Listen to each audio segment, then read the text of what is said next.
everyone, I'm Fred Oakman here with Mr. Jake Peters. You're listening to PS. This is awesome, a PlayStation podcast. We are back, and this is episode 402, where we dive into our thoughts on all things PlayStation. Before we jump into this episode, please subscribe to our YouTube channel at youtube.com/PS. This is awesome, where you can also watch the video version of this podcast and all of the others. You can check out our trophy list on the PlayStation Network. I am Anchorless_81. Jake is JakeSaw01. Send us your thoughts to psthisisawesome@gmail.com. Share this show with your friends, and don't forget to rate us. This podcast airs for free every Wednesday on your preferred streaming platform, but for those who sign up to our Patreon for just $1 a month, you can join our one and only $1 club, and we will send you a free die-cut vinyl sticker and give you a special shout-out on our podcast. Most times you also get the show a day or two early if you are a member of our Patreon. Visit patreon.com/psthisisawesome to support us. Remember, if you like our podcast, it does us a lot of good if you can like, comment, and subscribe on all of the stuff we put on YouTube. With all of that out of the way, how are you doing today, Jake? Tired. I don't know what it is, but I don't know if it's just because of the weather or because I mean it has been getting dark early for the last couple 2 or 3 weeks now, but for whatever reason today it was like I walked through the door when I got home and I swear to God I could go straight to bed. Yeah, I feel the same way. And it has to be something to do with the weather or whatever. And I don't know if did you leave the house today? I mean, to take the garbage out and get lunch. Okay. So, I have no idea what your experience was, but over here, it was I don't know if I've ever, or at least very rarely, seen frost as heavy as it was this morning. Okay. Like, it literally looked like it had snowed. I looked outside, everything was white. I was like, oh, it must have snowed. But no, it was just super heavy frost. It was weird. It was super weird. So a bit of a, I don't know, chilly, kind of gross, sort of like winter-esque day. But other than that, I don't know. I feel fine. I'm excited that it's only a 3-day week. It's nice. I'm looking forward to having a long weekend ahead of me with the Thanksgiving coming up. Excuse me, guys. I have this cough. I'm so sorry. I can't help it. Go ahead. Keep going. But other than that, I have there was something. Oh, dude. So you have mortise locks on the doors in your house? I don't know. Like, what is that? They're like the ones that they're not like a modern doorknob for like your interior doors. They're like they've got the fucking plates on either side, and then there's like it's not like just a hole that's like whatever 2 inches in diameter. It's like you have to get like the fucking here. I'll just look it up. Spell it. Mortise. Look up MORTISE lock or mortise doorknob, or I think it's what it's called. Yeah, mortise lock. Just look that up. It'll make sense when you see pictures. Oh, I only on a couple doors upstairs. Everything else has kind of been redone. Okay, so these things, I'm familiar with these. They're the fucking worst. First of all, you cannot find replacements for these that are a decent quality that don't also like cost a gazillion dollars. Well, so if you don't want to spend, has them for $25. Yeah, and they're dog shit. Oh. And so here's the problem, is that the way that they work, because I'm guessing the doors that you put them on, you probably don't use regularly. Well, here's the thing. When I redid the bathroom, I pulled all of this hardware out of the door, and I took apart the entire mortise lock chassis, the fucking springs and pins, and got it all lubed back up, and it works great. So you just fixed what was in there. So it's probably like probably an old assembly that is pretty high quality, just old and needed lubed. Sure. So ours were in pretty rough shape. So I have a bunch of doors that I replaced them with just like what I can get. So, whatever, $40 or $30 for a replacement for it. And the way that they work is that you have the lock assembly that goes in the door and it slides in from the edge of the door. It doesn't, it's very weird. It's this big like rectangular assembly. And then once it's in there, you have like a doorknob that's usually 3 pieces. It's the rod that goes through the door, and then there's a knob on either side. And it like usually it'll do one of like the old ones. The way that they work is that rod that goes through has holes in it, so that when you screw the knob onto the rod, it actually threads. It's almost like you're screwing it to the rod, so it can't rotate. The way the new ones work is that rod is actually threaded. You thread the knob onto the rod, and then you put a set screw in. It just puts pressure on the rod. Okay. Well, inevitably what happens is these cheap-ass fucking things, the threads on the knobs wear out, and then the knob starts to unthread from the rod that goes through the door, until what happens is eventually you go to close the door closes, the knob pulls off the fucking rod, and then now the door is closed and there's no doorknob on it because it falls off.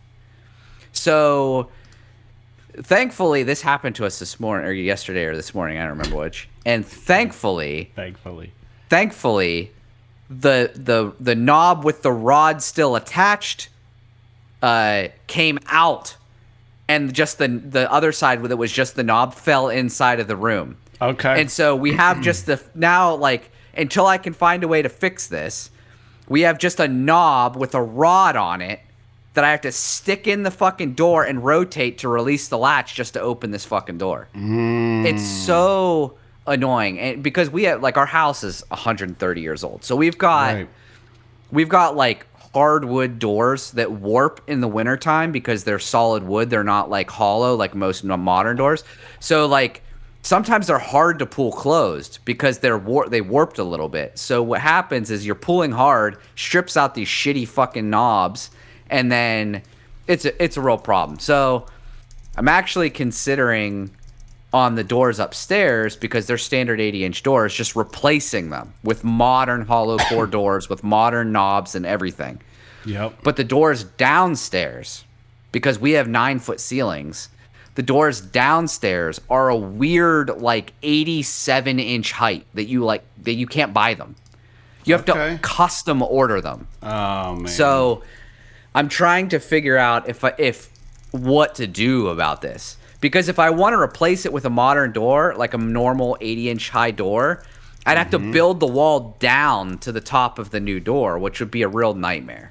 So I don't know. So anyway, we have a cat that is a bully at feeding time. So we lock it. We don't lock it. We close it in this bathroom until the other cats have finished eating, and then we let it out. Well, this poor cat, Sarah put it in the bathroom, and then the fucking doorknob fell off.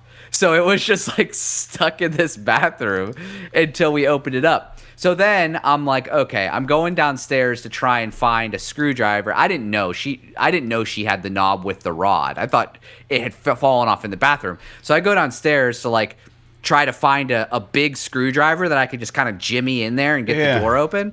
And while I'm downstairs, I noticed that I have a pipe that's leaking, a water pipe that's leaking in my basement. And the only reason I noticed, and this is just the start of my fucking day, the only reason why I noticed is that I have a tote in my basement. It's like a Rubbermaid tote, probably 2 by 3 feet by maybe almost 2 feet deep. You've probably seen these kinds of totes before. Okay, yeah. And I have one that I have just collected a bunch of loose tools and like nails and screws and stuff from working in the house, and I just throw them in there, and then occasionally I'll take it out to my garage and put all the shit away. Well, this thing, I haven't emptied it in a while, so it's just got a bunch of loose tools and fucking boxes of nails, boxes of drywall screws, a ton of shit in it. It just happened to be sitting directly underneath where this leak was happening. and it must have been leaking for a while, and I never noticed it because it was dripping into this tub, not dripping onto the floor. And dude, this fucking thing was 3 inches from the top, full of fucking water. And so like here, I start my morning trying to figure out this door fucking problem, and then I go downstairs and I find this issue. And so I found another bucket, and I'm like sticking it in the other bin to like take water out and dump it down the floor drain. And I'm doing this until I can. And then I'm like reaching into this thing with my bare hands to like get fucking soggy boxes of screws out and throw them on the floor. It was, dude, at like fucking 6:30 in the morning, I'm doing this shit. And it's just like, come on, man. This is what happens whenever you own a house that's fucking forever old. But so now, guess what I get to do over my Thanksgiving vacation is I get to fix some plumbing in my basement. Thankfully, like it's like an unfinished. I mean, it's concrete and I've got floor drains and everything, but it's not like it's not the end of the world if this thing drips on the floor for a few days. So it's not like it's that big of a deal, but it's just like, oh, it's just here we go. Yeah, and right. It's just another thing. Plumbing's always a pain in the ass. So I'm probably just going to try and convert like that portion of the plumbing to PEX, but it's just I was actually going to convert all of my plumbing to PEX, but I was waiting until we went to remodel the downstairs bathroom so I could like do everything at once because I got to do these long runs and shit. Mm-hmm. Well, now it's like we're not ready to do the bathroom, and now I've got this leak, so I'm probably just gonna patch it, and then whenever we go to do that bathroom, just fucking rip all the plumbing out and redo it. Thankfully, the way that our house is set up, it's all accessible from the basement. Yeah, I've already done everything on the second floor bathroom with PEX when we remodeled that bathroom a few years ago. So, anyway. That's enough for the fucking Bob Vila segment of the podcast. I just figured I would inform the audience on my homegoings for today. You're good. Man, I don't know. What happened? What have I been doing? I don't know what Friday was. I don't know. Friday I played at Davenport. Dude, it's just so weird. Davenport's a really nice place here. I mean, it's a cidery. It's real close to home, so I love that I don't have to drive very far. So I played there, played a new song, played 3 hours. Dude, I get up there, and like the way that I love this place, and the people there treat me really well, but the thing that drives me crazy is that in the wintertime, they put all the musicians up on the second floor. And there is maybe 8 feet of walkway space that I'm standing in and playing in. Yeah. So, if you could imagine a horseshoe, that's what the upstairs is in the shape of. The stairs come up almost right in the middle of the horseshoe. I'm standing right in the middle of the horseshoe, and all the seating is on the left and on the right of the horseshoe. So everybody that wants to use their stairs pretty much has to walk right in front of me while I'm playing. And it's like it's just not the best place to set up, but they don't have anywhere else really. I mean, it works fine, it's serviceable, but then most people, when you start, I start at 6. Most of the people there were on the first floor, weren't there to hear music, weren't there to see me, and upstairs there were maybe like 3 people. And everyone downstairs just talking. And because the way that the sound echoes around, I'm playing my music, but all I can hear is everyone on the first floor who, number one, doesn't even give a shit that I'm there, just talking. And I'm like, man, this is infuriating. It's so frustrating. And I'm like, dude, it's close to Thanksgiving. Maybe some people will come out. 6 o'clock's kind of a tough time to get to a show. And then by the end of the night, it was great. It was packed. People had a great time. Made money on tips. People showed up to see me. It was good. But, man, it's that first couple minutes, first 25, 30 minutes when you're playing like a 3-hour gig where you're just like, as an artist, you're kind of assessing the landscape and the layout. And you're like, this is either going to not be a great experience or it's going to be a good experience and people are just showing up later. Thankfully, people just showed up a little bit later. But it's hard not to kind of equate your worth with the audience turnout. You know what I mean? And the reception. It's hard to draw that line and just be like, yeah, dude, people are just people. Like, they're, you know. But, dude, lots of compliments. It was a good time. I'm glad to have played it.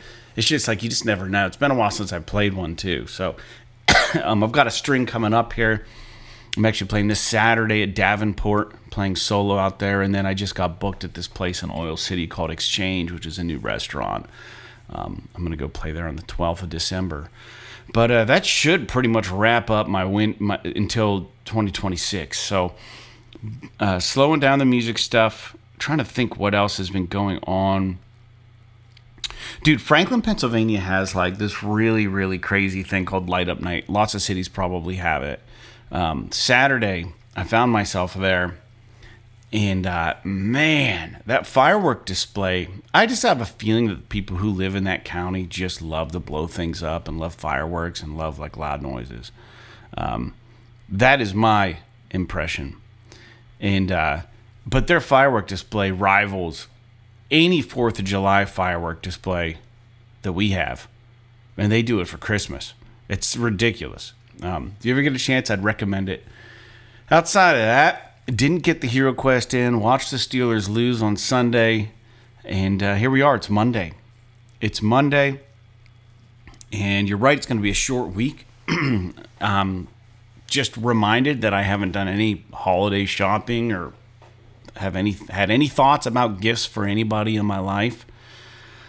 I hate gifts. It makes me nauseous to think about it. I don't want them. I don't want to give them. I'm very much a Scrooge. Dude, if I could just show up and if we can just hang out as family, that would be ideal. Like, can we just not do the gift thing? Is my thought process, because there's so much pressure. Oh, like people will be like, "Oh, thanks," and you're just like, "Man, I fucking tanked that." It's like the worst gift. The worst feeling in the world is two of the worst things that I hate the most is like when you watch a gift exchange from afar. And you know immediately that the receiver of the gift is faking their response. That is the most uncomfortable thing in the world for me. I can't stand to be in that room. And the second worst thing is when you are the gift giver and the person is faking the response and you can just feel the awkwardness. And he's like, "Man, this is so fucking weird." Like, I hate gifts for that reason. I would rather not give any gifts to avoid the possibility of that. And someone on the listen to the podcast might be just like, "Well, dude, just be more thoughtful. get better gifts." I'm like, fuck, I'm not that person. I'm sorry. It's not me. I'm not that guy. I'm not a thoughtful dude. Mm-hmm. And I hate the holidays for that very reason. I hate thinking about buying shit for people. It literally makes me like really uncomfortable to even think about it. Not because it's like, oh, Christmas isn't about gifts, it's about Jesus. Not any of that. I could give two shits about what it's about. I mean, no offense by that. But like, dude, can we just have dinner and hang out and have a couple days off work and play board games or play cards? Or can we just do that and not do this gift thing? Because nobody needs to spend money on me. I don't want anything. So there you go. That's my rant. So this time off, because all the Black Friday stuff, and we'll get to some Black Friday conversation later in the show. It's just reminding me that I'm perpetually rushing every year when it comes to Christmas gifts. I hate doing it. Dude, I've wrapped shit in my car in the driveway for people. Like, I absolutely hate it, dude. I'm bad at it. Anyways, I digress. And we can talk about this. Yeah. Unless you have some input on that. We only do gifts for our immediate family. And each other, Sarah and I. We don't do any sort of like major extension of gifts or anything like that. And we started the last probably 3-4 years. Most of our gifts are homemade. It kind of makes things a little bit easier. Like, as long as you're not delivering something that's like absolutely fucking stupid. Yeah. Like, if you're making them something that's like relatively thoughtful, it's like, oh, this is like a I don't have to worry about, like, you could have gone out and bought a fucking 5-pack of socks. Like, you don't need me to buy those for you. Right. But, but maybe like this, I made you like a picture frame out of wood. It's like, okay, well, everyone can use a picture frame for something, and you'll never get one of these anywhere else because this is one of a kind thing that I made for you. So it's like, that has its own stress, though. You know, making your own thing, like, it does have its own stress. You got to figure out what you're gonna make and like make sure that it's like good up to your standards or whatever. Like it's nice, but like I find it, once I come up with the idea, I find it way less stressful than figuring out what to buy my dad, who can buy whatever the hell he wants for himself. Yeah, right. He wants for nothing. So it's like, right. It's like my folks. Like, they don't want it. At least if I make him something. Yeah, at least if I make him something, it's like, oh, he couldn't get this anywhere else. And so that almost requires I'm with you more kind thought. of like I could.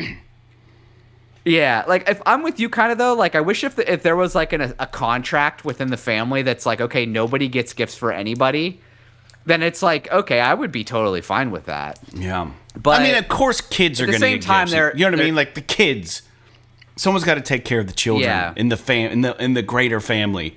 But like, dude, we're all fucking adults here. We know what's up. Like, you don't want to do it. I don't want to do it. Can we just not do it?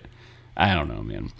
The only thing that I think I've ever done that's been thoughtful, and this is a little bit of this, and I don't know, is when we put so much time into our record, and then we had that CD release show. I think I took flyers and put them in frames for everybody in the band. That was the only thing that I've ever done thoughtful in my life, and it was self-serving because I just felt like we were part of something, and we deserved like this thing. Because I was it started with me just doing it for myself. I'm like, I bet the guys would probably like this too. I'll just buy a couple extra frames and frame this shit up. So I'm just kind of a selfish person, man. And unashamedly, like, I just know that that's kind of how I am. I mean, I'm not an asshole. I'm not a prick. But if you're in my life and in my circle, dude, and like you think that because I didn't get you a gift or I didn't remember your birthday or I did, you know what I mean? Or like, dude, you cannot take it personal. I'm just not that guy. You just have to realize that's just who I am. I'm just not. It's not that you mean less to me. Man, I hate this time of year. I just fucking hate it.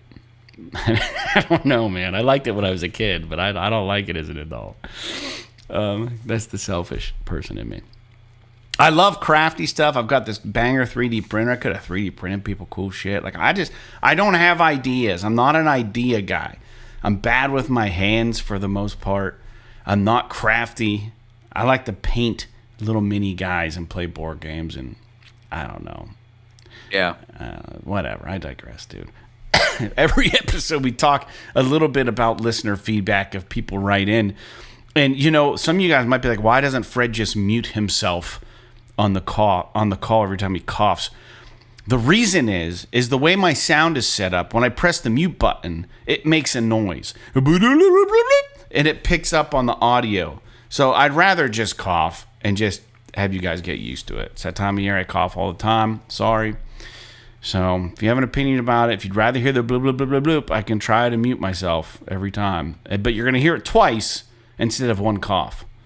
So, because I think when I unmute, it goes bloop, bloop, bloop, bloop. So, anyways, yeah. Let's get to it, guys. Big Box writes in, I've been posting some Arc Raider videos. I had an instant today, it wasn't today. It was recently, where I went out in Arc Raiders. For those who play the game, most of you guys probably do if you're listening to the podcast, because about everybody's trying this game out. I went out on a free loadout, meaning I had nothing to lose. And literally less than 2 minutes into a brand new round, I get shot from behind by another raider. And he's by himself. And I'm just like, this dude's just... So I turn around and I plug him with my handgun. I break his shield. And then he shoots again and misses. And I plug him again with a handgun. It should have finished him off. It must have been like a leg shot or something. It didn't. And I'm trying to get a bead on him with the controller. It's crossplay. He's probably using a mouse, which means he's right on me. Boom, he kills me. And I'm just like so annoyed. This is on our YouTube channel. And he starts coming up to me to finish me off by punching me and knocking me out and taking my shit. But an arc swoops in. And they're like, it's making this noise. And like he starts firing his gun at that thing. And then another one shows up. And another one shows up. And I watch him start trying to dodge roll. And they just execute him. And he didn't get anything from me. And I hope he had a lot of good shit. But that's on YouTube. And I felt really good. And then I survived, right? I'm on my hands and knees crawling around. The other guy's kind of toast. And Big Box sees this video and he writes in and he goes, man, they need a self-revive kit, purple or gold rarity in this game so bad. My opinion is that would change things drastically, but it would be interesting. Big Box writes back in. He goes, man, have you tried the Hidden Bunker event yet? I just tried it for the first time last night. You have to do it and post your exploits on YouTube. It's unbelievably cool. Dude, I have not tried the Hidden Bunker event. I would love to do it. I've got people I'm running with. Big Box, if you're playing, you know how to find me, anchorless_81. I would love to go do some raiding with you.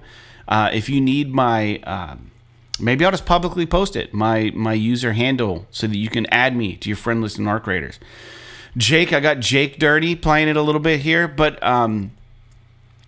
we did have one Black Talon write in, and he goes, stream you and Jake playing Arc Raiders, ? I think it's a great idea. We could easily do a share on YouTube, a live broadcast or whatever. Just using the built-in PlayStation shit of us doing some runs. Maybe. I'm not saying it's off the docket or not going to be possible, but I appreciate that feedback. And lastly, I posted one of me just camping some dude, and some rando wrote in and said, this is me just trying to find a toaster, and Trigger Happy Timmy just has to have my free loadout.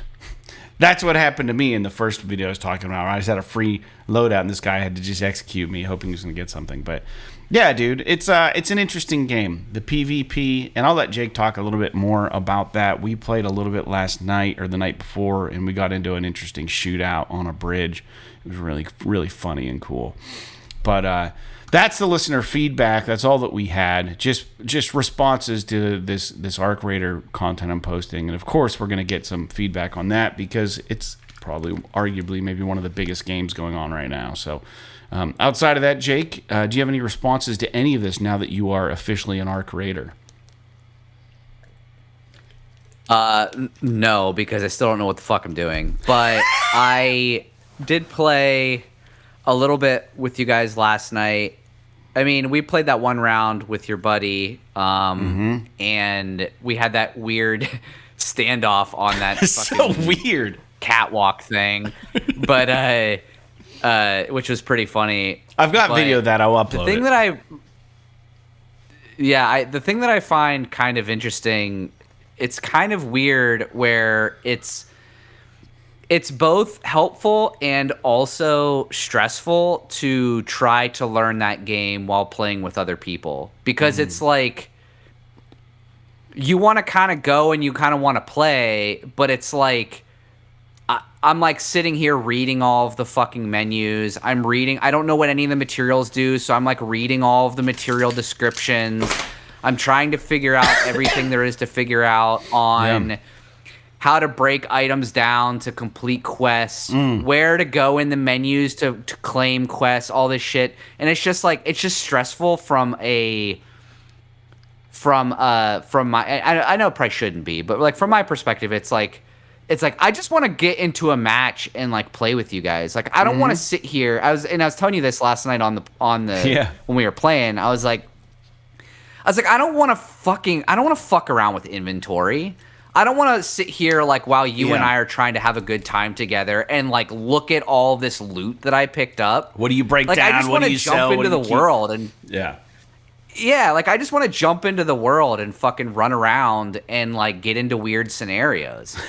But it's like I could see myself wanting like playing this game more, but I wonder if I'll ever actually care about the shit that I have. Like I might literally just forever when I'm playing it, just play with the free loadout. Because it's like, who fucking cares? Like, the only reason why I'm even playing this game is to like I would be to kind of do some weird shit with you guys. Bro down. I'm not stuff, like yeah. maybe I would upgrade my character as I level up or whatever. Yeah. But I'm not gonna spend like half an hour in the fucking menus crafting like a sweet ass gun that I'm just gonna lose the next time we play. In like 2 minutes of the next session. Yeah.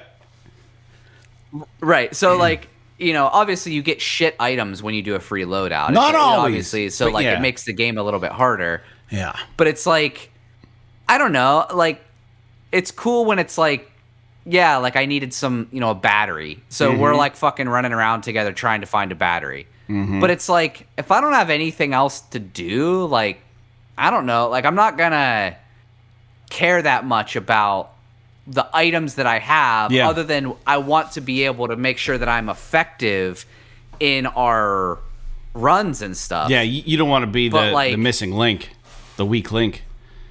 Like I'm like level 1 and you guys are like fucking maxed out. So you guys are like running way ahead of me because like 3 seconds after I start sprinting, I run out of stamina. And it's so it's there is definitely drawbacks, but it makes it fun for us got though. To play because we're not, you know what I mean? It's like now we got to help Jake out and like protect him. It's like an escort mission for Neil and I do want to play some more. Yeah. I do want to play some more because we only played, I think, 3 rounds. And they were very like, and the thing is that I think where this game may lose me, and I've mentioned this before, is it just like some of the rounds are just like nothing happens. It's like you literally walk into like you open the war, you drop in, you fucking loot a bunch of shit, and then you leave. Yeah. Like that's like literally, and that's like my least favorite part of it. My favorite part of it is like the shit that happens, like the randomness of the world. Yeah, right. It's so, but I guess rolled into that you extract. You kind of got like. At the last one, what the hell did that guy say to us? He's like, damn, you guys scared the dog shit out of me, or something. It was something Yeah, we were in like an exfil because we were just sitting up on top of a fucking hill, waiting for the doors to start closing, and then we like ran into it. And there was a dude in there. That guy didn't see us until we like dropped in. Yeah. Yeah, and then you must have said you were friendly. Or something, I was like, yeah, we're friendly. Just like kind of. So he did. Yeah. So like, but it's just so funny that people are so like scared. Dude, everyone's like, so scared. Ganked. Dude, it's so funny when you run into other friendly people. Like, just for an instance, there was that exact same spot. I was back to it later, and there was a guy breaching the door. And I was yelling out to him, like, yo, dude, I'm not going to try to take shit from you. We don't need to fight. You know what I mean? And he goes, yo, wait up. Stay where you're at. And I was like, dude, no, it's cool. Like, I'm not the guy. I said, and I was like, do you have the security breach? And he was like, huh? I was like, can you get in? Because he was like in the building, and I was like a cat walk away. And I was like, you see those 2 things in there? I said, it says security breach. Can you access them? And I just hear him go, no, because it's proximity chat, so it sounds like he's further away, and it's hilarious. And I'm like, well, and I'm yelling in my mic. I'm like, yo, dude. I said, I'll get in there, and whatever I find is yours. I said, I've got this thing. I don't need anything. I'll help you out. And he goes, all right, but if you shoot, man. I'm like, dude, no, it's cool. I get in there, and like he's just like watching me the whole time like a hawk. And I pulled out some cool shit, and I dropped from him. He goes, yo, man, thanks so much. And I was like, yeah. And he went on his way, and I was like, that's all it was. It was cool. I could have roasted him, but it's kind of fun to be a good guy in this game too. You know what I mean? Because people really don't know it's like a thought experiment, or like it's like you're just experimenting with the human nature. What are people gonna do? And there's a lot of times where people are like, yo, I'm friendly, and then they just shoot you anyways. They'll like run with you for like a minute and a half. You're like, okay, this dude's gonna help me, and then all of a sudden and you go down. They're like, I'm sorry, man, it's the game. And they'll punch you or whatever and take your shit, and it's like, yeah, but it's cool, dude. Shoot It's you in fun. the back. It's I don't know how I feel about that, but I definitely appreciate the spectacle of it all. Yeah. It's very interesting. I mean, obviously we've only played a few rounds, but like I still don't know that it's a game for me long term, but I do appreciate the jumping in with people and just seeing what the fuck happens. Like Yeah. I Right. kind of like that aspect of it. It's pretty It's interesting. pretty interesting. But so I just to kind of top off what I've been playing. You haven't played anything other than fucking Arc Raiders, have I you? did. I played a little more of the Battlefield 6 campaign. I've been playing it without a HUD, and I'm not through it yet. But we did have a writer. Someone wrote in at one point and said they actually kind of did enjoy the campaign. It got better towards the end, and I would agree with that. It starts off kind of lackluster, but I think I'm getting close to the end. I think it's pretty good. I don't really have a lot to say about it. I mean, the story's just kind of meh, but you start believing in the enemy terrorist group or the enemy faction, you know, as the game progresses or the campaign progresses. So I do like it. And they utilize some maps in the campaign that you don't have access to playing the online shit. So I do respect it. I think it's good. It's not their best work, but it's good. But what about you, Jake? Cool. So I got the platinum in Ghost of Yotei. I finished it. So that's like my, I don't know. I don't have very many platinums. I think it was like my 32nd platinum or something like that. Yeah. And then it took me about 75 hours to get, I want to say, something in that range. But dude, I'm not gonna lie, man. I really enjoyed the game. I enjoyed it a lot. So it was one of those things where it was like kind of easy for me to kind of do it, because it's kind of like, you know, like platinuming the Spider-Man games. It's like, oh, these are just fun to play. So I just enjoy running around, and so doing the platinum's not so bad. But like, yeah, the game's wonderful. It's gorgeous. There was a few times where I was just running around at the end of the game when I was like just cleaning up the platinum, and I would just like pause and just like take a screenshot, even though I'm not sharing any of this shit. It's just like, there's just a certain vistas in the game that are just, they just look so good. Yeah. That, it just like, you know, it kind of almost hits you in the feels a little bit just by how pretty the game is. And, you get some like really cool armor. Like I got this like armor of the Undying Samurai, which is like you do this like quest. It's like a side quest, and you get this armor, and it's like when you upgrade it all the way, it looks kind of like traditional armor, but it's like all white and black fur. Like it's all white armor with like black fur, and it looks fucking rad. And then I got this this mask that I would wear with it. That was like a white mask with like dark red horns, and like the mask is like almost got like black tears like coming out of the eyes. So like as like an aesthetic, it was really fucking rad looking. Yeah. I, for the most part throughout the game, tried to stick primarily with like almost in character sort of outfits for Atsu. I didn't use any of like the really gnarly until the end. Like at the end of the game, I used this particular outfit that I'm talking about. But like most of the game, I used like either the stock Onryo outfit that you get at the beginning of the game, or I used the Crimson Kimono, which is like the stealth one where it like gives you all these perks for like stealth kills and stuff. But yeah, I got the platinum. There's one part about it that I didn't appreciate getting the platinum. There's this one trophy where you have to use the Onryo Howl, which is this ability, and you have to knock down 20 enemies while using this ability. Oh, and okay. I never use it. Never, ever, ever use it whenever I'm in combat. And so I beat the game, and I was like, oh, I haven't fucking got this trophy yet. And I only got like halfway through. I think I only had like 10 or 11 like activations of it. But after the game was over, I had already cleared all of the fucking bases. I had already done all this stuff. And so the way that it works is that you have to kill 4 or 5 enemies without being hit once. You have to kill 5 enemies without being hit to enable this ability. And then you have to use the ability on an enemy to knock them down and then like one hit kill them. So I have to do this like 8 more times. But I have no way to like consistently find enemies to fight to like do this. Yeah. So I'm just like randomly running around the world trying to find random mobs that I have to kill 5 enemies without dying and then trigger it on a 6th enemy.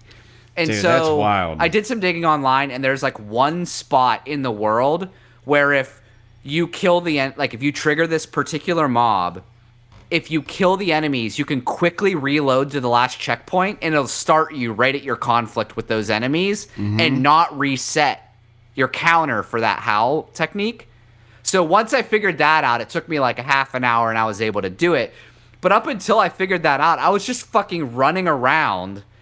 Like they should have had a way for you to, after the game was over, like reset the enemy outposts or something. Because there's no new game plus. Like there's nothing I could do. And a lot of these abilities are just like, while playing the game, do this 20 times. But this particular ability is tied to a save. So I had a previous save where all the shit was still active.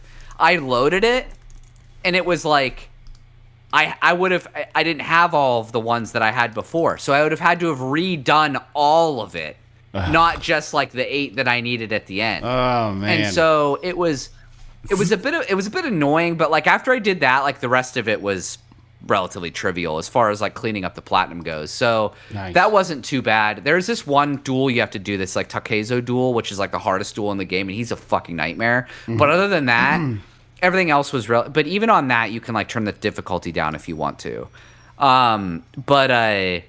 Yeah, so I did that, and then, but what I'm really excited about is, dude, I mentioned this last week. I picked up Dispatch. Oh, did you? And yeah, dude, this game is fucking great. I'm so over the Telltale style video game. Like I'm over it. Like the last one I played that I even enjoyed a little bit was like Detroit Become Human, was of this like kind of novel like style, right? Yeah. But this game is just so well done. The animations are amazing. Like the dialogue is really good. The voice cast is amazing. The main character is voiced by Aaron Paul, who's of the Breaking Bad guy.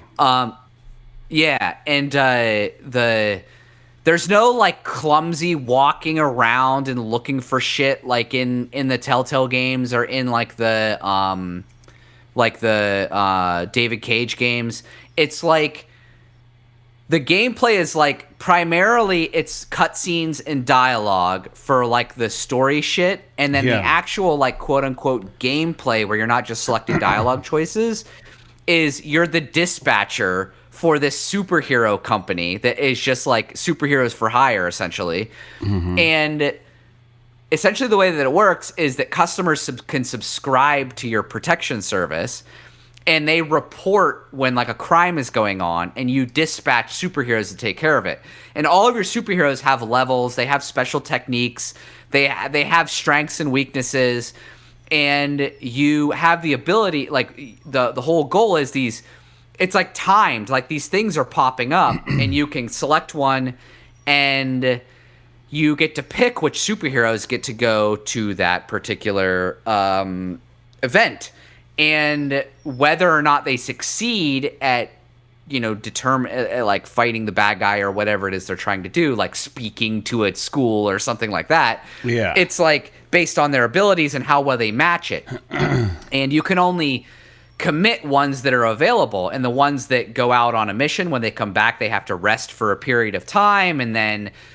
So there's like this like juggling act where it's all real time and you're trying to like pick things. Now they do kind of, it's not completely ruthless. Like whenever you have an event that pops up on the map, it's like got a timer where it's timing down, and if it goes to 0, you've missed that event and it goes against your score. Okay. But if you select it and you get to the screen where you're like selecting which characters you want, the time freezes.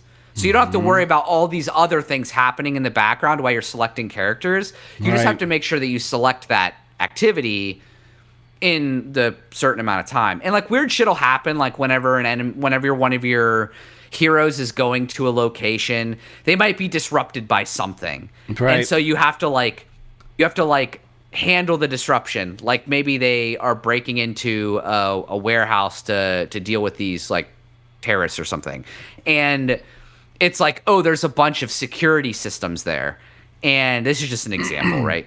And like you have the way to deal with it, and you've got like things that you can tell the hero to do to get around or bypass it or whatever. Or sometimes there'll be a thing like it's like, oh, as the dispatcher, you can hack the cameras remotely to turn them off so that they can get in. And there's like this hacking mini game that you have to do to like hack the cameras to get them through. So there's like all this shit that like allows you to kind of get through it. And I'm not gonna lie, man, dude. I'm just like the actual gameplay of doing the dispatching stuff. Like it's a cool thing because it's a neat the whole premise. time. What's that? It's a good premise. Yeah, it's unique. And so one of the things that's interesting is like while you're doing all these dispatches, the whole team is like bantering with you and bantering with each other about like stuff that's going on. And like when you pair heroes together to go to do a specific activity, they're like bantering with each other based on their own relationship. And it's so well done, dude. I am absolutely flummoxed at how well, like, because we're so used to games like The Walking Dead and how janky that shit is. Yeah, it was even like janky, dude. Even like the Until Dawns and like the Until Dawn wasn't so bad, but even like that and like the Man of Medans and shit, like they're all very they're kind of janky, and you have to like walk around and like it's very like there's something about it that just like feels kind of jank. And this is like it feels like you're like literally just watching a really well done like comic book superhero TV show. Yeah. And then you're just participating. Like you're part of it. Right. I will say one of the things I don't like about these games is when they do like the timer for selecting dialogue options. Because I'm like, I read all the time. I'm not like a fucking deficient reader. But sometimes it's like the dialogue options are long. And so it's like by the time I've read them all, I don't have enough time to make a decision. Right. And so it's frustrating. It's like, I don't think this would affect the game that much if you gave me an option, like an accessibility option even, just to turn off the timer and let me just like think about my selection. I get that it breaks the experience a little bit, but it's not really hurting the game. And like it's a single player game. Let me like play it my way. And I will say that they seem to be pretty forgiving with like the checkpoints. So like if you make a decision and you're like, oh, I shouldn't have done that, you can reload a checkpoint and like redo that kind of thing. And so but yeah, dude, I played through the first there's 8 episodes. I played through the first 3 episodes yesterday. I was just having a blast with it. I can't wait to play more of it. I'm really amped on it. It's only $30 right now. I don't know if it's always only $30 or if it's on sale, but dude, it's so worth it. If you're even remotely interested in these types of games, and the one thing that's really refreshing about it is that it's like a workplace comedy. So it's not like a super dark like horror game that's really serious like Until Dawn, and it's not like this like psychological fucking thriller like Heavy Rain or Detroit Become Human or whatever. It's just like fun. It's like a fun TV show. So that's cool. I'm really into it right now. I'm glad you got it. That's what I've been playing. Yeah. Now is all of it released now?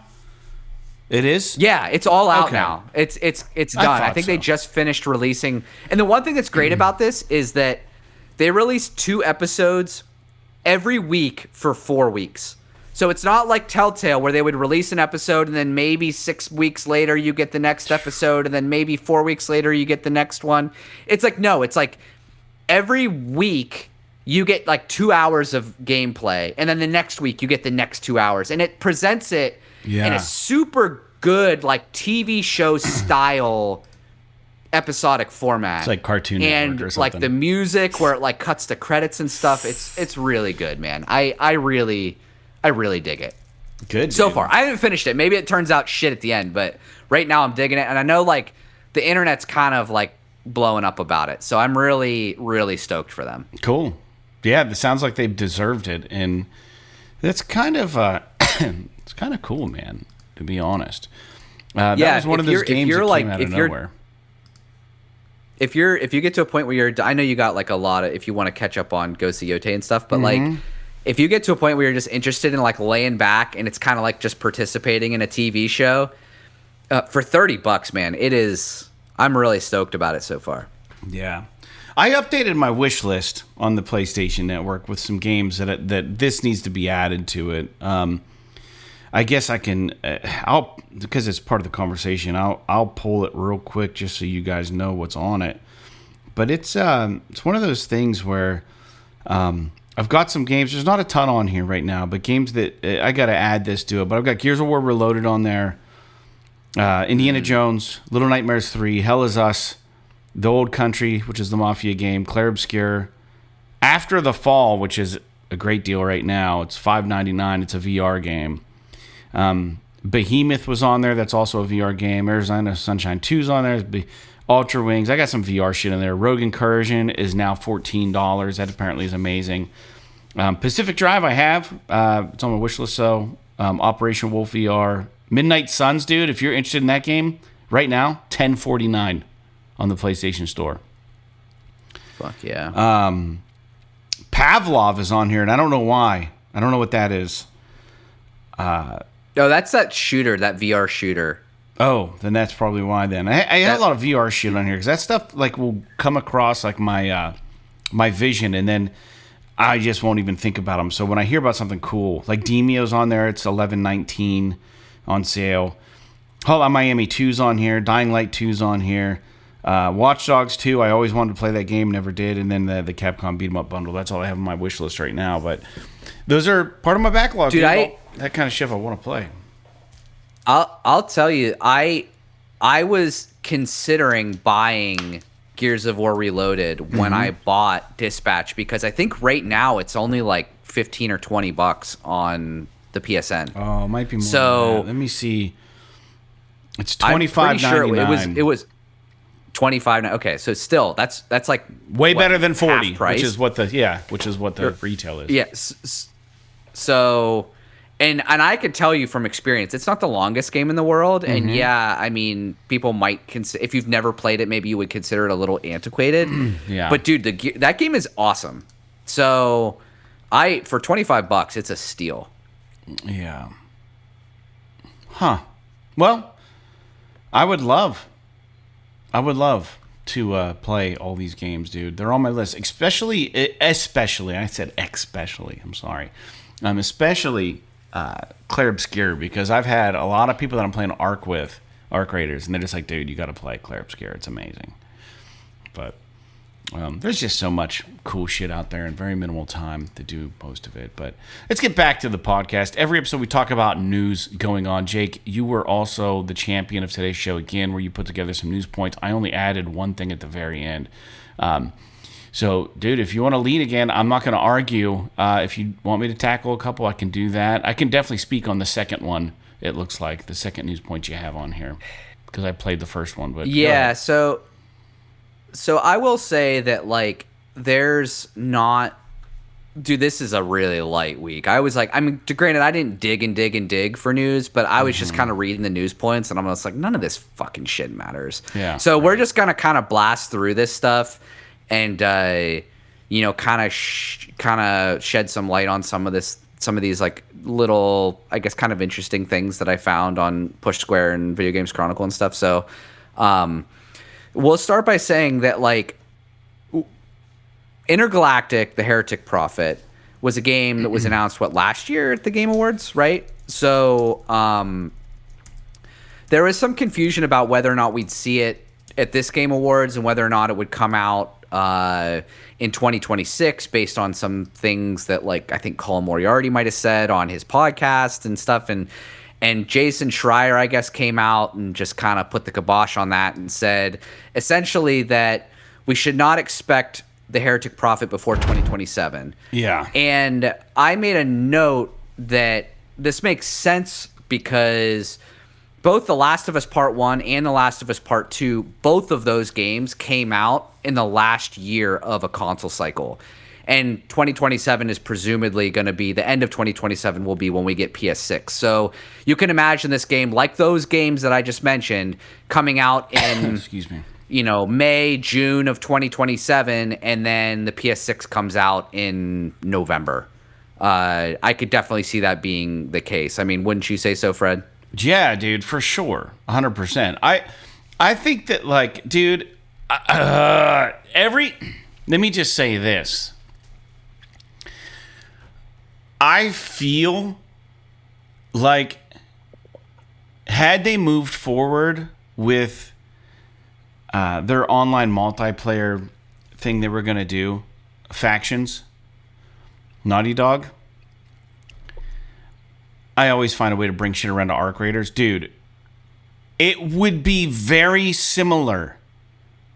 Imagine Arc Raiders in the Last of Us world. Because, like, I think... It could...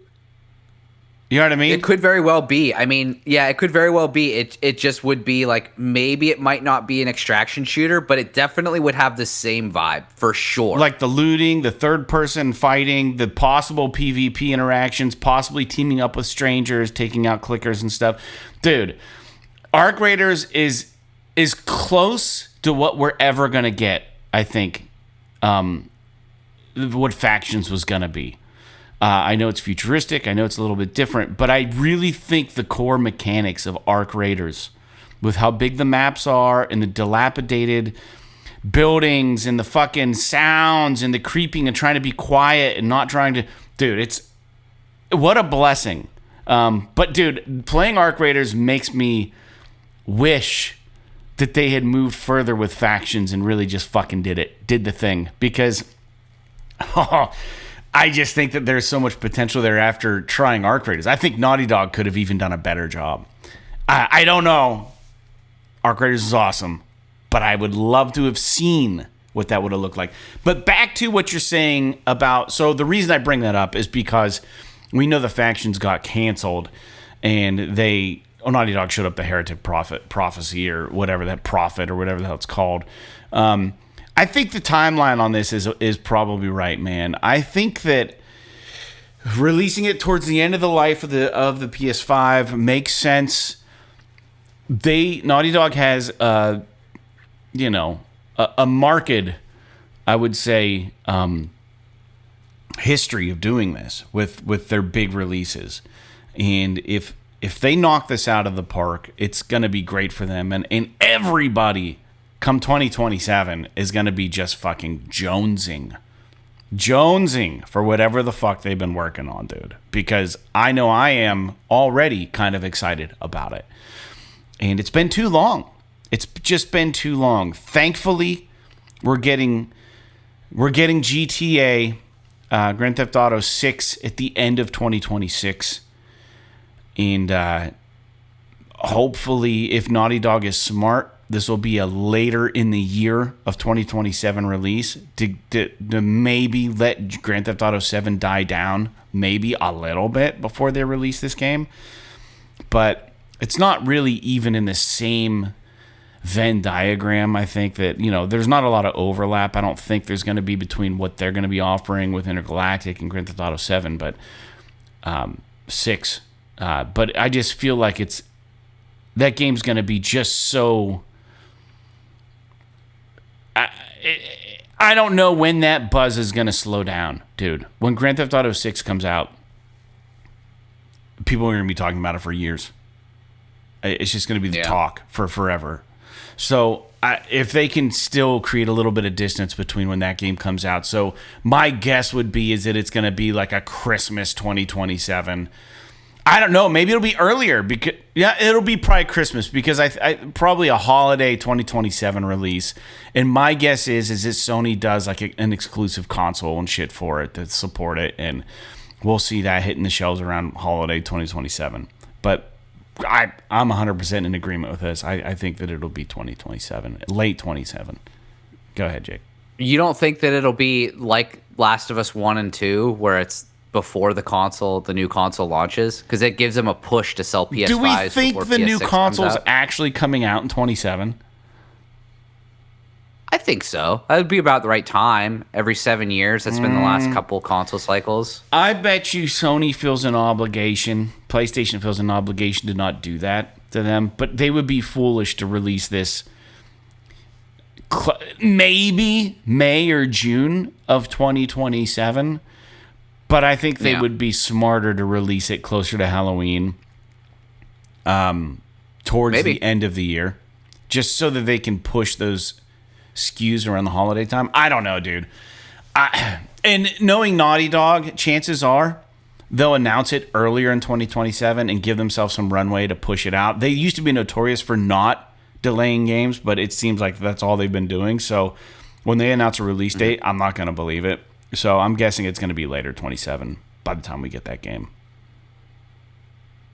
Yeah, and to be honest, I mean, they could push it later and make it a cross-gen game, and then you could have a PS6. Yeah. Almost at launch that's fucking glows red or some shit because of the sword. Glows red. I don't know. I mean, comes with a fucking 3D printed sword. Yeah, I mean, history would lead you to believe that it would come out in the summer of 27 before the next console launches, but these things change all the time, and things are getting weird, especially with Xbox kind of going away and all this kind of weird. Steam having a console now and all this weird shit. So it could be completely different this time. I think it might be. I think we're going to see it later, and we'll just have to see. All right, so next point here. I just wanted to bring this up because I thought it looked fucking cool. And I think this was announced at like the Xbox thing that was a couple days ago. But that game that you played, Fist, Forged, and Shadow Torch, that Chinese game, they're making a prequel for it called Zoopunk.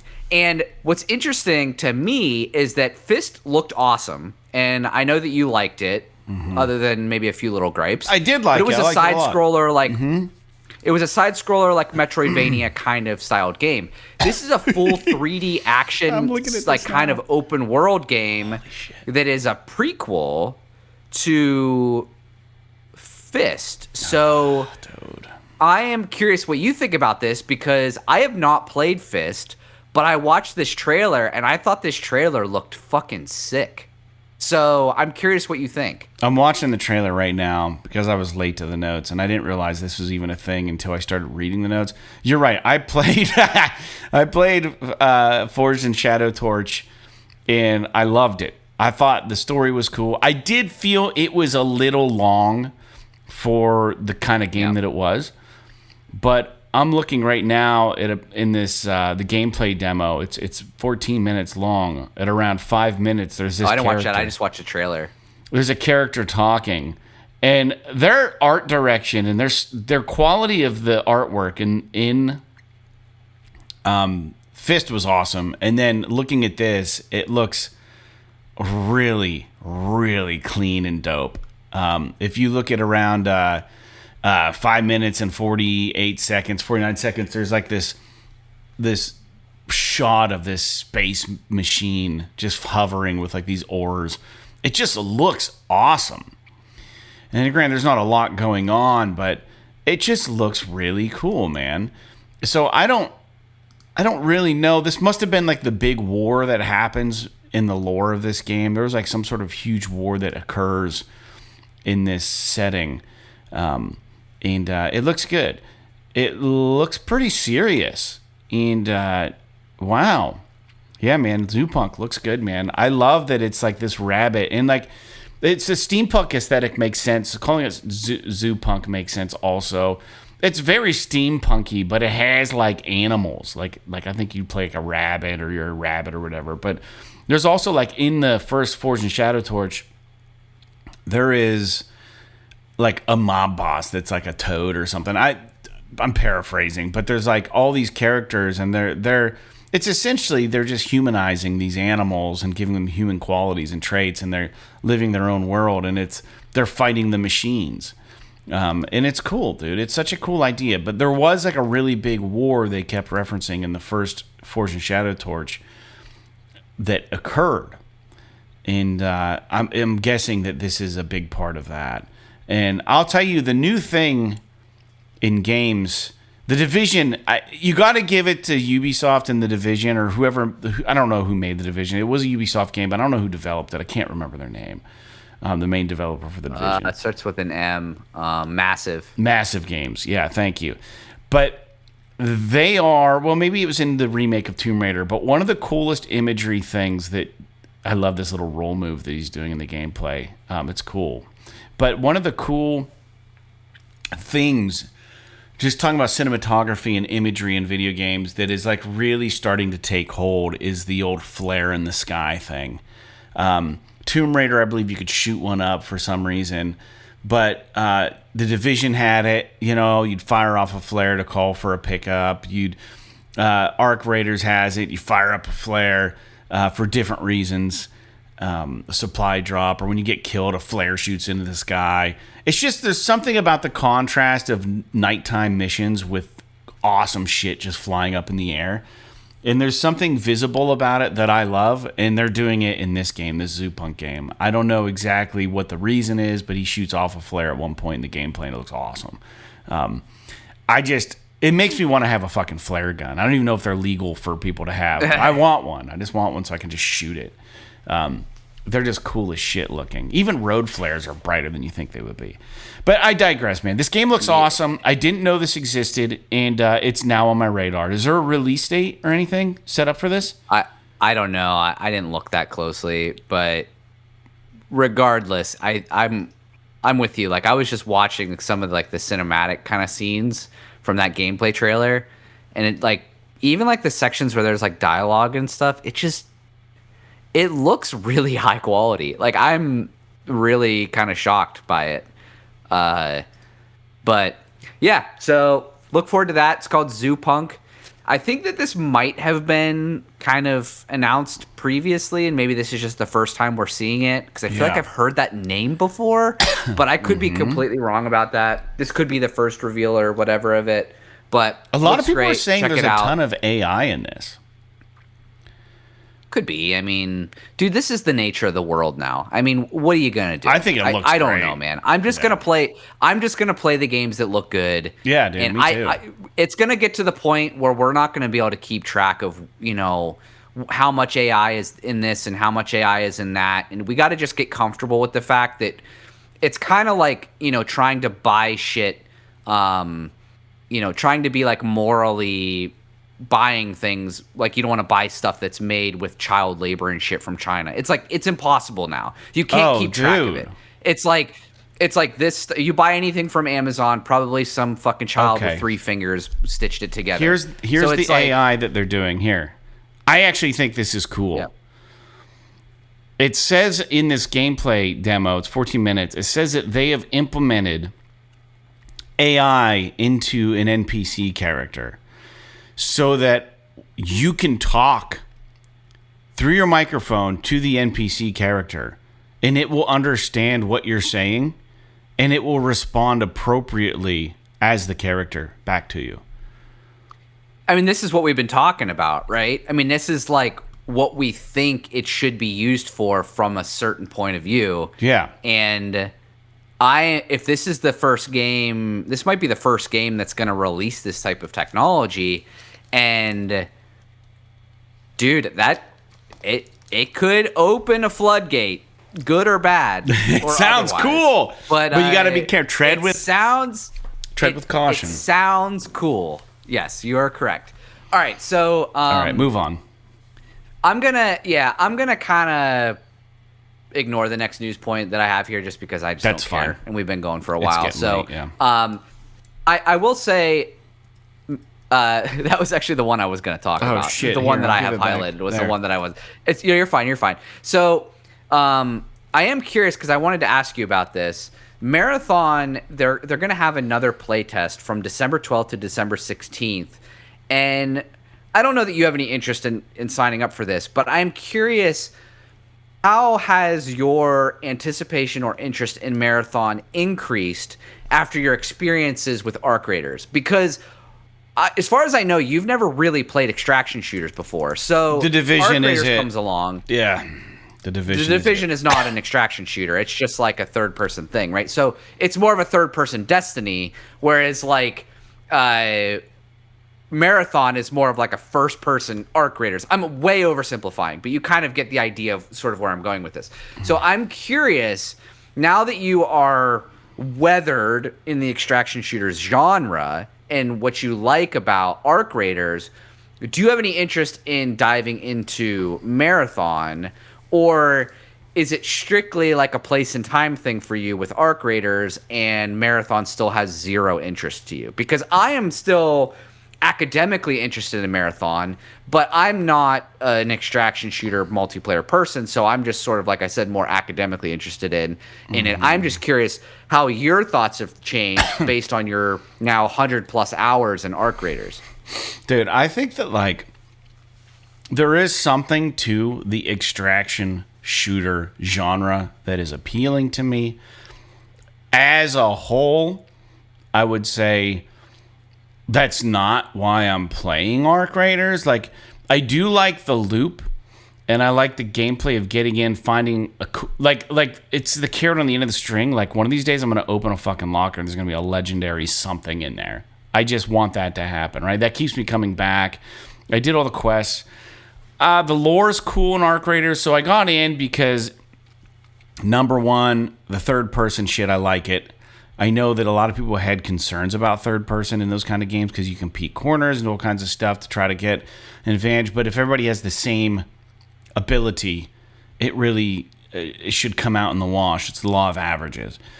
But I do think that the aesthetic of Arc Raiders and the music and just the general vibe of that game, to me, it like hits so many check boxes for me. Like, it's just cool.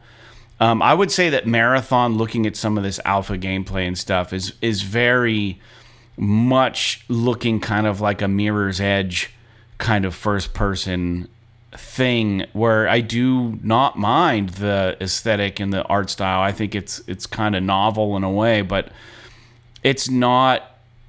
It doesn't look like a game that I would want to play. It seems too floaty. It doesn't seem as grounded. It's cleaner sci-fi. It's got that real like clean sci-fi aesthetic, which is very like futuristic kind of. I will say that the one thing that would maybe interest me about Marathon is that, as a shooter, the game is going to play fucking awesome, and which I really can't say that so much about Arc Raiders. I like what I've played with it, and I think the shooting is serviceable, but I'm not going to sit here and claim that Arc Raiders is like the best handling third-person shooter around, because it's not. So that would be like one thing that might kind of pull me in if I was an extraction shooter fan. But yeah, I do believe that they're going to be very different games. I was just curious from a personal point of view, like how you felt about this now that you've been so interested in Arc Raiders as like an extraction shooter. I'd be lying if I said I wasn't more interested in it, because I think I am a little bit, but a lot of the enjoyment I get right now is just playing with the boys, the guys. You know what I mean? The crew that I've found. Yeah, I get that. So that's, I mean, if they migrate over to this, then maybe I'd give it a spin. But honestly, like I'm having a blast with Arc Raiders, and it's like I said, it touches all the things that I like on these. Just the style. It's just visibly such a treat for me every time I play Arc Raiders. I don't know. I was extracting the other day. This dude saw my character, and he goes, "Man," he goes, "look at you. You look like a pimp." And I was like, "Hey, thanks." Yeah. So just like the different skins are just so weird, and like, it's just so different and fresh. Yeah, I don't know. It is interesting. All right. So I just want to get your take on that. So moving on, I'm just gonna blast through the next couple of news points just because they're just kind of interesting to me. This guy Zoopunk on Twitter shared some estimated sales numbers for Call of Duty in Japan, and it is the worst in 20 years, which is fucking crazy. And I don't care about that. What I thought was funny about this is I don't care about the sales point at all. It seems like Call of Duty is just not really stacking up compared to Battlefield and Arc Raiders right now. But what I thought was funny about this is that they shared this this table that's like estimated sales numbers in Japan of all of the Call of Duty since 2007, which was Call of Duty 3. And it's so ridiculous because on this list is Call of Duty 3, Call of Duty 4, Modern Warfare, Call of Duty Modern Warfare 2, Call of Duty Black Ops, Call of Duty Modern Warfare 3, Black Ops 2, Ghost, Advanced Warfare, Black Ops 3, Infinite Warfare, World War 2, Black Ops 4, Modern Warfare again, Black Ops Cold War, Vanguard, Modern Warfare 2 again, Modern Warfare 3 again, Black Ops 6, Black Ops 7. Dude, these fucking games, man. It's just like, listen to those names. Like, you read the names, and I'm like, Modern Warfare 1, 2, and 3 are on this list twice. And they're different games. It's like, what crack is being smoked over there at fucking Activision, where they're just like, yeah. It's like, you know, I don't know. It's just so, like, how do you like, it's like whenever a band names themselves something that makes them really hard to search for. Like there's like a, you know, a band called like Jump or something like that. Yeah, it's right. Like, try fucking Googling that. Yeah, you know what I mean? It's like what are we doing here? You're just like surviving on, like, now I gotta Google Call of Duty Modern Warfare Roman numeral 2, not Call of Duty Modern Warfare numeric 2. And it's like Arabic, you know what I mean? It's just so silly. So I just thought that was kind of funny. They're releasing a 1.1 patch for Ghost of Yotei, and I'm just bringing this up because I like the game so much.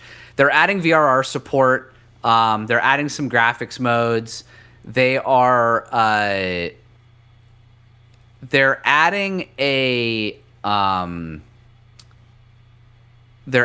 an animal guide indicator, which I thought was kind of interesting, where it's like, you know how in Ghost of Tsushima you can like follow a fox that you find and he'll lead you to like a thing. Yeah, like a thing in the world to do. Yep. They have that in this game too, where it's like birds and foxes and shit.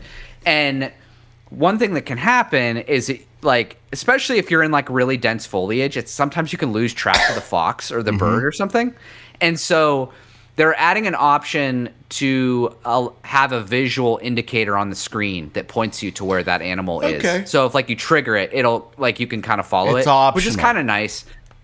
Yeah. And there's also an optional, there's an option to allow the player to turn off fall damage in certain scenarios, which is kind of nice because sometimes you like jump and you're just like, oh, you just die and you don't really realize why. Just because of the way that like you're running around the world and parkouring and shit, like sometimes you die and you don't mean to, which is like whatever. Auto loot, which is kind of nice to have. You can skip the painting mini game, which is like, I think the painting mini game is kind of cool. You're like painting with the touchpad. It's way less invasive as like some of these other mini games, but I think it's kind of cool that now they're giving you options to like skip it. They've added new game plus. Adding new armor and weapon upgrades. They're adding a couple new trophies, which is kind of cool. And they're adding some replayable content, which I was just lamenting that you can't do this, but you can like replay Yotei 6 camps and stuff, which I was like, I would have fucking loved this when I was trying to get the platinum. But yeah, so then they're like fixing a bunch of stuff. So yeah, that's a pretty big patch. I'm stoked that they're coming out with that. Now that I'm done with the game, I guess I don't really care about it. But if I ever go back to play it again, it's cool that it's there. PS Plus Extra is getting a new game on the 8th of December, and it's called Skate Story, which is like this weird, like I was watching the trailer for it. It's like this weird, like visual, like skateboarding game, but it's like almost like a kind of like a Tim Burton meets sci-fi kind of fucking like story-based thing. Yeah. I don't know. It's very bizarre looking, but it looks like a skateboarding game. Is like the mechanics of it. So I kind of want to download this thing just to see what the fuck it's all about because it's going to be free. I have extra. Why the hell not with my subscription? Right. So I don't know if you've seen this at all. Like I didn't know it's like it existed astral until I put the news looking together. Yeah, it's weird. Yeah, like it looks very much like it's got some elements of games like Res Infinite or something like that going along with it, or Tetris or something. It's like Tetris Effect. Like it's very, very strange. Like your character is like shapes. He's not like it's a person, but they're like made out of like lines and shit. It's not like an actual like human being model in the game. So it's very interesting looking. So I don't know. I don't know if it's any good. I don't know if it's gonna matter. It might just be like this artsy fartsy thing that just rolls off the charts or whatever. But like, I think it's interesting, and it's coming out on day one on PS Plus Extra on December 8th. So I might give it a try. Yeah. I don't know how you feel about this, Fred, because I know you're into skateboarding too, and I know you played a little bit of Skate whenever that demo or beta came out. Yeah, I deleted Skate after a while. It just wasn't doing it for me. I don't know. Would I play it? I mean, it's definitely like a artsy kind of. You take a lot of liberties with what skateboarding is. It looks like in this game. So, it kind of reminds me of like if skateboarding was like a rhythm game. Yeah, like the art style. It seems kind of. It seems very much like like it belongs in like the Thumper universe or something. Yeah, like it's very visually weird. It is, but weird. I just thought it was interesting. And if you've got PS Plus Extra Premium, it's totally free with your subscription. So if you're interested in it all, give it a try. We don't get a lot of skateboarding games these days, especially not one this weird. So it might be worth taking a look at. Right. So just I had one more news point here, and then I'll let Fred kind of kick off the end. Cool. There was a gameplay, dude. There's a new Hellraiser game, like a first-person survival horror game. Think Resident Evil 7 and 8. Gameplay, or this game's called Hellraiser Revival. Mm-hmm. This game looks fucking crazy, dude. I don't know if you've watched any trailers for this, but. It looks really hardcore on like the Hellraiser level gore and shit. And it's like a first person survival horror experience. So I don't know if you're into those movies at all. But they're really out there as far as like the thriller kind of horror gore experience goes. And is that Clive Barker? This game looks really bananas. Yeah, it's Clive Barker. Okay. So, and his shit's always crazy. So it's really, really interesting looking. I just like the trailer's only a minute long, and it kind of I'm gonna pull it up right now. A minute long kind of smash cut. But yeah, take a look at it. It looks really, really wild. The graphics look crazy. I'm looking right now. Freaking all of the like enemies and like it's like torture porn basically is what it is, and it. Yeah, does it look fucking wild? I think that I would like to know what this is to see how this game plays out. This game is going to be rated like. Oh, dude, I think it's rated M, but I think it's really pushing the limits. Like it might almost need that. Like I think they did just what they needed to not get the AO rating. There's like scenes of people like chained up on all fours. Like it's. It's really bizarre. There's like it's got like the fucking sex shit in it too. Like it looks bananas. So I'm really curious to see how this plays out because when I was reading the Push Square article that kind of it was either Push Square or a video game. I don't remember. I think it was Push Square maybe. They were like they showed some screen grabs from the trailer. But they're like, we're not even embedding the video here because of how like gross this trailer is. And I didn't think it was that bad. I mean, I've definitely seen worse, but like it is like thematically really disturbing. Yeah. I don't know. It is disturbing. It's interesting. Well, I love the horror shit. I never got into Hellraiser, but that looks interesting. I didn't even know that was a thing, man. You found a lot of good news points. For there's like See, there's like fucking 12 Hellraiser movies, and like the only one I think that's really any good is like the first one. So it's like one of those ones that like after the first 3 or 4, they were all like straight to DVD or whatever. Yeah, right. So and they did like a remake. They did a remake of it like a few years back, and we watched it. And it was pretty decent. I mean, it's like as good as those types of movies can be. But like, yeah, I don't know. I'm interested in it. So anyway. I don't know, Fred, you want to talk about some Black Friday deals real quick before we get out of here? Yeah, I just know the people that I game with have been chit-chatting about, did you find any cool deals? Did you find anything neat? Did you, and to be honest, I really, short of some of the games that I talked about in my PlayStation wish list or whatever, I really didn't find a whole lot. But I will say that if you guys are looking for a DualSense, this would be the time that you can get them for $20 off, so you can pick them up for $45 or $55. So take advantage of that. The batteries go on all these things eventually. If you plan on playing for a while and you don't have a spare controller, dude, I would definitely pick one up. I don't know why 50. I get, are they $75 now for these controllers? 75 or $80. Yeah, they're expensive. So I mean, I actually might pick one up, which is crazy, dude. I've never, when I had my PS4, like I still have my PS4, but I had 2 controllers in the lifetime of my PS4, and they both still worked when I put my PS4 away for good. Yeah, I have at this point 3 PS4. I have 1 still in the box, and that's my 20th anniversary controller. But I have 3 other ones, and only one of them still works and holds a battery. Yeah. I had 2 other ones. One of the buttons failed, and another one the battery failed completely on it. It only works plugged in. So all I have right now is my 1 controller, other than my 20th anniversary one, or my 30th anniversary one. Yeah, and I'm thinking I might buy another one, because like dude, I know this sounds stupid, but I kind of don't want to open my 30th anniversary controller. I don't know what it is. Like dude, it looks fucking sick, and I know it's not worth anything. Which one? To like hang on to it.